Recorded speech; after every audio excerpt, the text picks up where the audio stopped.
Sanyang Kenit. Sebelumnya perkenalkan, nama saya Muhammad Rizky Ajarinata atau biasa dipanggil dengan nama Rizky Ciko.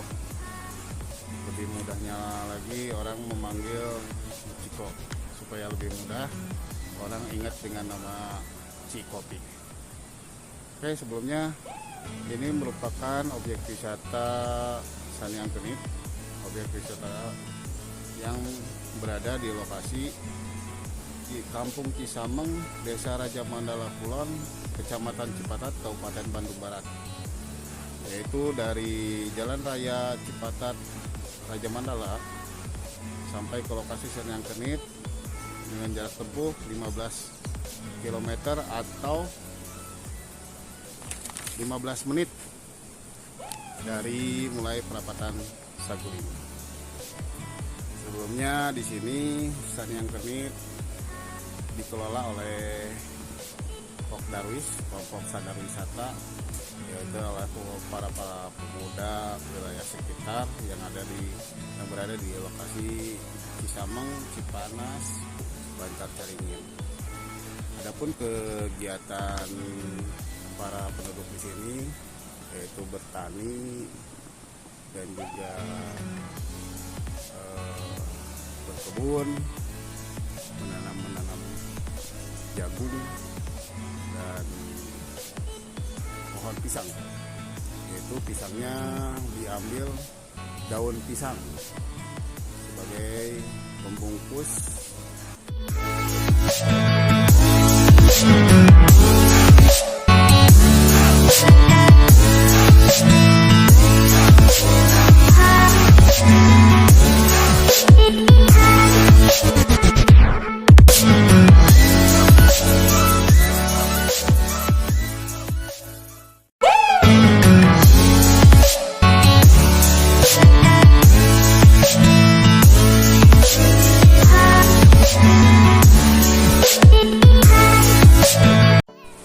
Boleh dilihat di beberapa batu aliran Sungai Citarum itu bisa terlihat ada garis-garis yang berwarna. Nah, itu merupakan salah satu indikator bahwa ternyata air pernah setinggi itu. Air bisa setinggi itu, bahkan bisa lebih. Itu namanya local base level atau water base level. Nah, kita bisa lihat di sini warnanya, perubahan warna dari putih, hitam, dan orange seperti itu yang lebih jelas lagi. Itu merupakan water base level, bahwa air sudah setinggi itu, entah itu dari sedimen pasir ketinggiannya atau air. Tapi kalau untuk melihat dalam situasi seperti ini, ketinggiannya yaitu air, diakibatkan oleh air. Itu bisa muncul perubahan warna karena ada genangan air yang cukup lama di ketinggian tersebut. Jadi meninggalkan bekas seperti aliran ini, ada yang warna cukup gelap, ada juga warna yang memutih. Nah, jadi bisa terlihat jelas di situ water base levelnya berarti tinggi sekali ya, guys. Ya, ini merupakan gerbang masuk Guha Sanyang Kenit. Bisa dilihat jenis bebatuan yang berada di lokasi Sanyang Kenit ini, jenis batuan kars, yaitu dari batu gamping, yaitu batu kapur. Dia sifatnya mudah rekas dan sangat mudah berubah bentuk akibat tekanan air. Selamat datang di pintu masuk Guha Sanyang Kenit. Di sini merupakan pintu masuk guha atau cupping atau istilahnya susur guha menuju Gua Sanyang Tikoro. Adapun jarak tempuh perjalanan kurang lebih 500 meter, dan untuk durasi waktu kurang lebih 30 menit. Namun dari segi manajemen resiko, saya hari ini tidak bisa membawa tamu menuju Guha Sanyang Genit, dikarenakan dari mulai tadi pagi sudah turun hujan sampai dengan jam 7:30. Maka oleh sebab itu saya tidak bisa memberikan kesempatan untuk masuk dalam gua tersebut karena dikhawatirkan akan ada air bah atau air limpasan hujan. Terima kasih. Baik, untuk saat ini mungkin karena dari segi manajemen risiko kita tidak bisa menyusuri Gua Sanyang Genit karena beberapa faktor. Dari mulai tadi pagi ada turun hujan, dikhawatirkan akan ada air bas atau air limpasan yang memasuki Gua Sanyang Genit. Jadi mungkin kita eksplor untuk wilayah depan atau pertengahan Gua Sanyang Genit. Selamat datang di dalam pintu masuk Gua Sanyang Genit. Di sini ada 3 aturan masuk sebelum masuk ke Gua Sanyang Genit, yaitu 3 larangan. Di antaranya dilarang membunuh sesuatu kecuali waktu, dilarang meninggalkan sesuatu kecuali jejak, dilarang mengambil sesuatu kecuali gambar.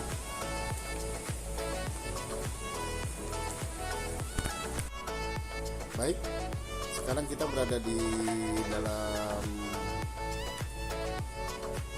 Gua Sanyang Genit, masih mendekati pintu masuk.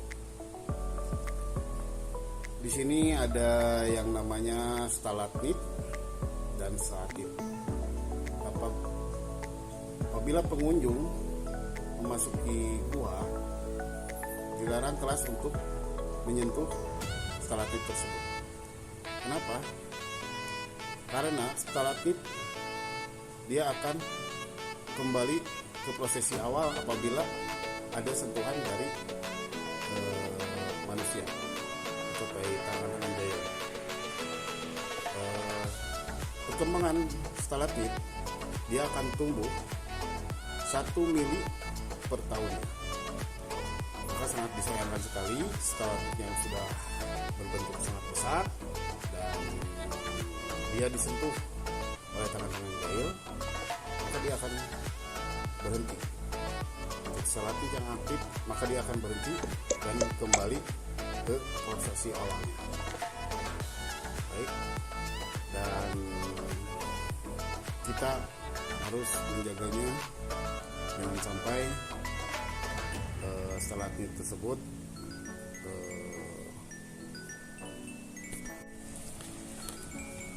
nah ini bisa dilihat, ini proses resapan air yang memang bisa puluhan tahun atau ratusan tahun atau bahkan jutaan lebih, termasuk yang stalagtit yang berada di dalam. Ornamen-ornamen tersebut tidak boleh disentuh oleh manusia. Kenapa? Karena salah satu ornamen yang masih hidup atau masih aktif, ketika kita memegang atau menyentuhnya, maka dia akan kembali ke pertumbuhan awal. Bisa dibayangkan, pertumbuhan ornamen itu hanya 1 mili per tahun. Nah, bisa dilihat. Jadi teman-teman lihat ornamen ini sudah sebesar apa. Ketika kita masuk ke dalam gua dan memegang salah satu ornamen, maka dia akan kembali ke posisi awal. Jadi kita harus jaga ornamen tersebut. Oke. Dan satu hal lagi, ini yang paling unik dan menyenangkan. Setiap orang yang masuk ke dalam gua pasti usianya muda-muda semua. tidak ada yang tua. Kenapa? Ada yang tahu? Karena usia kita tidak mencapainya, karena umur kita manusia sangat muda sekali dibandingkan dengan ornamen-ornamen yang ada di dalam guha tersebut. Jadi siapapun yang masuk ke dalam guha itu maka mudah sekali, karena yang di dalamnya usianya pada tua-tua semua. Baik, saya jelaskan kembali. Dari proses pembentukan guanya sendiri itu karena air. Sifatnya air itu akan masuk ke lorong-lorong, ke tempat yang kosong, karena bentuknya seperti ini. Air itu mencari batuan yang empuk untuk digerus, nah, mencari selah, mencari batuan-batuan yang empuk. Namanya itu hammer water. Air akan terus menggempur. Jadi air itu akan terus menggempur batuan yang mudah, yang lekas. Jadi bentuk di dalam gua itu tidak beraturan. Ada yang namanya chamber tadi yang disebut aula besar, dan juga ada lorong-lorong kecil seperti ini, dan juga ada lorong-lorong besar seperti ini.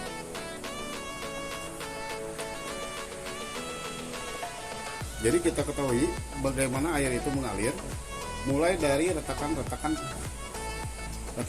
batu. Nah, dalam bentukan batu bisa kita lihat retakan air itu dengan bentukan airnya yang tidak ada.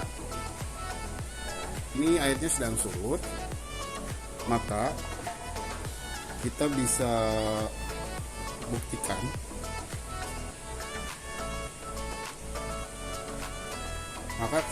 pastikan dengan cara melihat dari aliran air ketika kita sudah di dalamnya, memastikan ke arah mana air tersebut mengalir.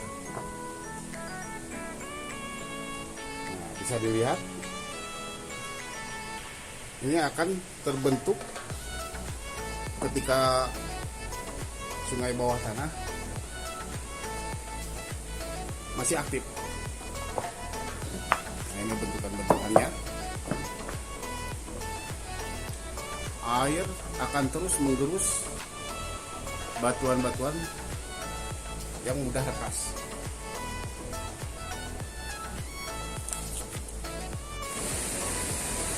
Baik, barusan telah berbunyi suara sirene dari gerbang pintu air pembangkit PLTA Saguling yang akan membuka pintu airnya tersebut untuk melintas di wilayah Sungai Citarum ini. Jadi disarankan ada kemungkinan air